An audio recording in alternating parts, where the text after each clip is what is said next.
अस्य श्रीदुर्गा सप्तश्लोकी स्तोत्रमहामन्त्रस्य नारायण ऋषिः अनुस्तुप्छन्दः श्रीमहाकाली श्रीमहालक्ष्मी श्रीमहासरस्वत्यो देवता श्रीदुर्गाम्बा प्रीत्यर्थं सप्तश्लोकी दुर्गापाठे विनियोगः। ॐ ज्ञानिनामपि चेतां श्रीदेवी भगवती सा बलादाकृष्य मोहाय महामाया प्रयच्छति। ॐ दुर्गे स्मिता हरसि भीतिमशेषजन्तो स्वस्ते स्मितामतिमतीव शुभां ददासि।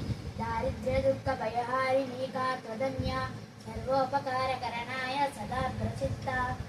सर्वमङ्गलमाङ्गल्ये शिवे सर्वार्थसाधिके शरण्ये त्र्यम्बके गौरी नारायण नमोऽस्तुते। ॐ शरणागतदीनाथ पवित्राणपरायणे सर्वस्यार्ति हरे देवी नारायण नमोऽस्तुते। ॐ सर्वस्वरूपे सर्वेशे सर्वशक्तिसमन्विते भयभ्रष्टा गोदेवी दुर्गे देवी नमोऽस्तुते। ॐ रोगानशेषनपहंसि तुष्टा तु कामान् सकलानभीष्टां त्वामाश्रितानां न विपन्ननानां त्वामाश्रिताय श्रयतं प्रयान्ति। सर्वबाधप्रशमनं त्रैलोक्यशाकिलेश्वरी एवमेव त्वया कार्या मस्मै द्वैरिविनाशनम् इति श्रीदुर्गा सप्तश्लोकी।